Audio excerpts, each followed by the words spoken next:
Hey everybody, it's Faybeck here, and this is another rendition of the asynchronous form of our Polar PD.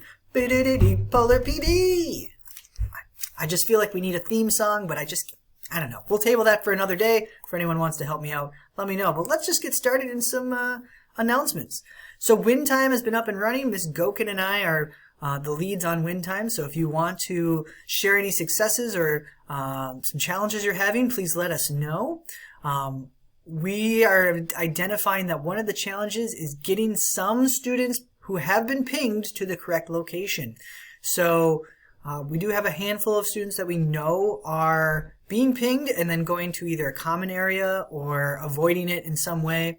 And so we want to make sure that they take charge in their own academics and become independent learners as well. But we also have students who have yet to build the habit of signing up and going to the Polar Place. So we really are asking teachers to help them build that habit on Wednesdays or even Tuesdays. Tuesday morning is when it opens, so after we resolve all those conflicts. So if you could remind students, help direct them, guide them, do whatever you can as well to mentor them. And if they do need any other assistance, they can reach out to myself or Ms. Gokin to help them with that. Another person we want to welcome is Dan Hansen. He is the new science teacher for 9th grade. That position was vacant for the past couple weeks here. And so he's been in the district before. He's been a building sub here at North, and we just want to welcome him and are excited for all that he gets to bring and brings to our community. So welcome, Dan. And our last announcement, Kevin sent out an email about SEED and having a high school cohort. If you'd like to be a part of that, please see Kevin's email. If you're not familiar with SEED, SEED is a book study group that really focuses on educational equity and diversity. And I have not personally partaken in it, but I do know several people who have, and they've really enjoyed it. They enjoyed the personal reflections, the journey that they went on, and they felt like they were able to connect with their students in a new light and really grew themselves as a more culturally responsive educator. So if this is something that you have a passion for, if you're enjoying our CRT book right now, the SEED cohort might be a nice supplement for you. So here's our 2 learning targets for this staff meeting. Know the 4 components of the Ready for Rigor framework. We're going to focus on that from Chapter 1. I believe it's on page 17 if you want to follow along with your book. Or be able to see the connection between cultural backgrounds and student learning. Those are our 2 learning targets, and let's just kind of focus in with our lens here, okay? We know that this book is to help us reflect and grow on our practice. It's got 2 big chunks, right? We either have a mindset focus or a skill set focus in this book. Right now, in the first few chapters, it's all about mindset. It's about growing our mental attitudes and shaping our interpretation and our response to students, understanding the connection between the brain, the emotions, the hardwiring, the physiology, if you will, of our body and how that is impacting education. Later in the book, we're going to start getting into more skill sets and things you can bring right into your classroom. But for right now, and for today's PD, put on your mindset glasses, if you will, as you look over and reflect today. So the best part about the whole book is the science. You guys know I'm a science teacher by trade, but here we go. A little bit of neuroscience to unpack from Chapter 1. So CRT is a systematic approach to stimulate the brain's neuroplasticity to grow new brain cells and think deeper. So the whole idea behind neuroplasticity is this idea of growth, okay? So this term's been around for a while. If you're a hockey fan or football or what have you, or maybe you like those luminosity brain games, the idea behind it is like, let's say you got the hockey players, they would get concussions or whatever, and they would do these games to help them rewire their brain to do different activities and help them grow their neurons, if you will. The same thing is going to be true with our teaching and this CRT framework. What we want to be able to do is harness the brain power, if you will, to help them grow those neural connections to build intellectual capacity. And what that means is really being able to interpret and process that information more effectively, quickly, so that we can access it when we need. And the Ready for Rigor framework is the way to do that. Okay, so it gives us a tool as teachers to think about how we can move from dependent learners to independent learners. So this is the Ready for Rigor framework, and what I did is I paired with some key big bullet points or some quotes from each category. So we have 4 categories: awareness, learning partnerships, information processing, and community building. So you'll see if you flip to page 17, all the bullet points there that go into each category. All right. So in awareness, what Hammond describes it as more of sharpening and tuning your cultural lens, broadening your interpretation of what culture is and what your community is, building learning partnerships, establishing learning connections with students that build trust and respect with one another. Information processing, I like this one, orchestrate learning so it builds students' brain power in culturally congruent ways. So thinking about the assets that those students bring into class and their own personal backgrounds so that you can build that into your pedagogy to help them better process the information, if you want to think of it that way. And then community building, right? We as educators love our norms. So setting up rituals and routines that reinforce this self-directed learning, right, to become independent learners, and then academic identity. Okay, so what we wanted to do, and this is what we did in PD, and this is where you should have right now. So if you flip to page 17, this book, look at these 4 areas, and you can pause the video and do this for a minute or two. What are 1 to 2 areas within this Ready to Rigor framework that you feel are your strengths? Why? Okay, so maybe you're starring or highlighting or circling. What's 1 to 2 areas in these that you are strongest in?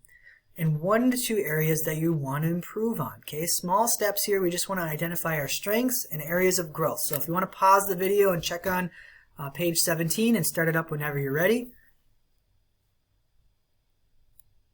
All right. Welcome back if you just paused the video. So thinking about that Ready for Rigor framework, the way that it is meant to be used is to use all 4 areas and harness all of that. So Hammond says, when the tools and strategies of each area are blended together, they create a social, emotional, and cognitive conditions that allow students to more actively engage and take ownership of their learning process. We want them to become independent learners. We want them to drive their education and for us to be their mentors. And so that is where this Ready for Rigor framework comes in. Now, I'm going to run through my own personal example of what this quick culture talk was. And this is something to think about with your classes, and we'll go over in just a minute. But so what we had everyone do is share something that represents their cultural background. Now, I am a person, I love music. If you ever came into my office, you may hear some great heartbreak emo jams from my youth, like Dashboard Confessional or This Wild Life. Do Not Judge. I love it and I can't get away from it. Or some headbanging metal drumming music because I played the drums.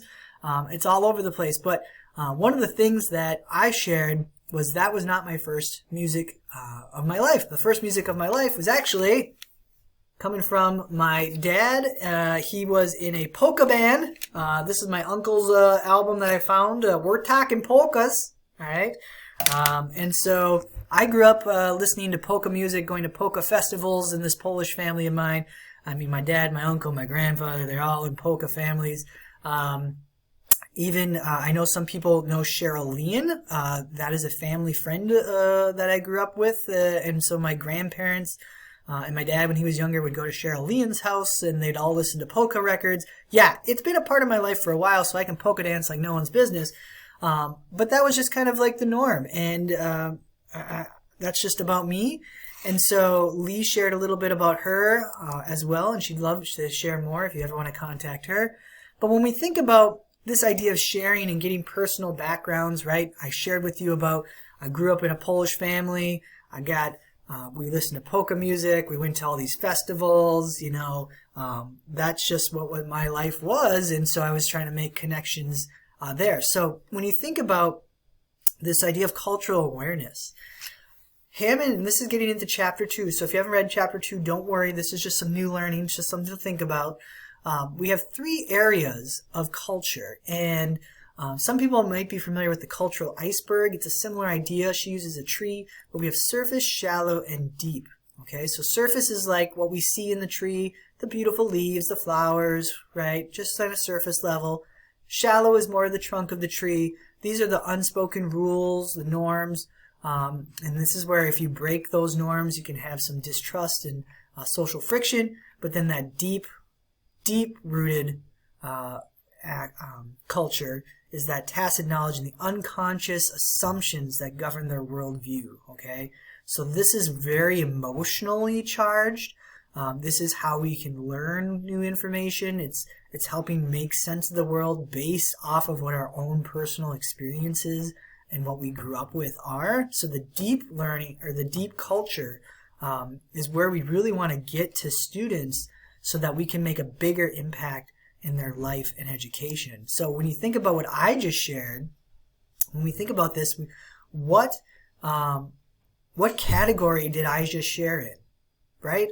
And when we think about, as teachers, when we're interacting with students, how do we get conversations that surround culture and elicit students to share their culture? What do we have to do to make sure that they feel comfortable sharing a little bit about their culture?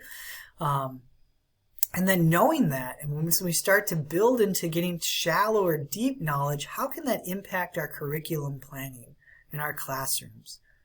How can we utilize what they are saying and sharing and getting to know those communities so that we can build a more inclusive curriculum? All right.